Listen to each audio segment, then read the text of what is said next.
Hello friends, have a nice day. This is Professor Dr. G.S. Wazire from Department of Electronics, Sri Shivaji College, Akola.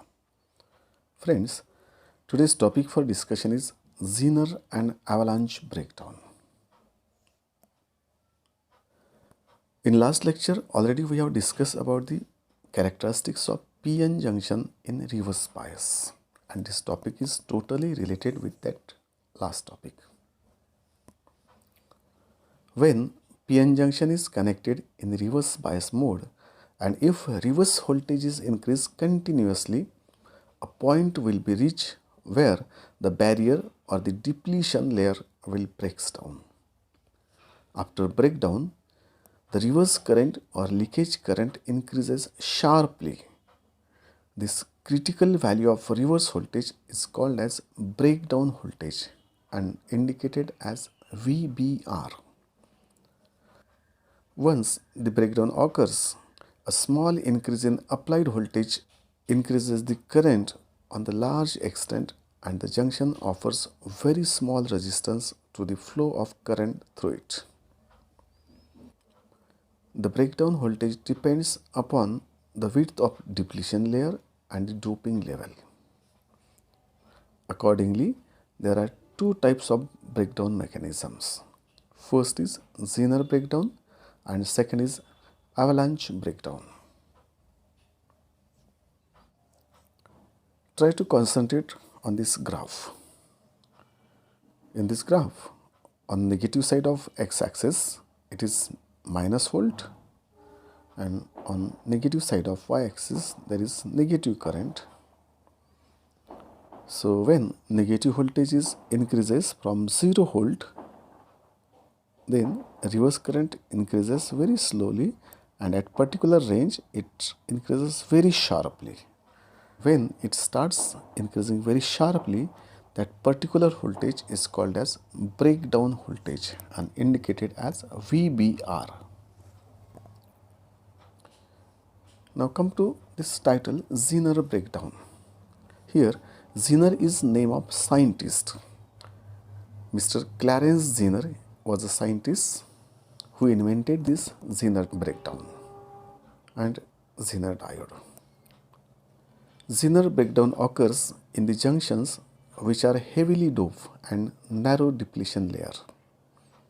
The applied voltage sets up a very strong electric field about 10 raised to 8 volts per meter across this narrow layer. Due to this strong electric field, some of the covalent bonds breaks or ruptures and generates electron-hole pairs. Even a small increase in reverse voltage is capable of producing large number of minority current carriers. This results in heavy current flow, and thus the PN junction offers very low or negligible resistance after the breakdown voltage, which is shown in the following figure. The value of current is limited only by the external resistance which is connected in series with the PN junction. Come to next, it is avalanche breakdown.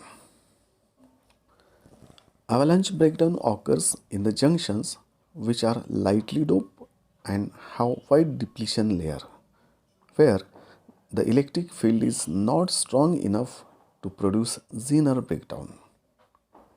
Instead, the minority charge carriers are accelerated by this electric field and collides with the semiconductor atoms in the depletion region. After the collision, some covalent bonds are broken and electron-hole pairs are generated. These newly generated charge carriers are also accelerated by the electric field and results in more collisions. Thus, there is further production of charge carriers. This leads to an avalanche or flood of charge carriers, and thus breakdown takes place or occurs. After breakdown, the PN junction offers very low resistance to the flow of current. Both these phenomena, Zener breakdown and avalanche breakdown, are shown in this figure. Normally, Zener breakdown takes place at low voltage, whereas avalanche breakdown takes place at somewhat higher voltage. Normally, if the breakdown occurs for less than 6 volt, then it is called as Zener breakdown and the diode is called as Zener diode. Whereas, if the breakdown occurs more or greater than 6 volt, then it is called as avalanche breakdown and the diode is called as avalanche diode. But in general practice, both the types of diodes are called as Zener diodes. As shown in this figure, Zener breakdown takes place normally at 6 volt, whereas the avalanche breakdown takes place normally more than 6 volts.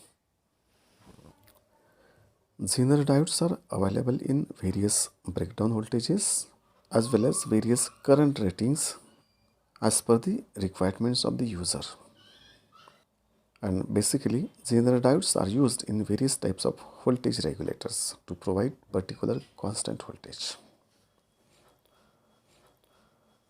So let's stop here. Thank you very much.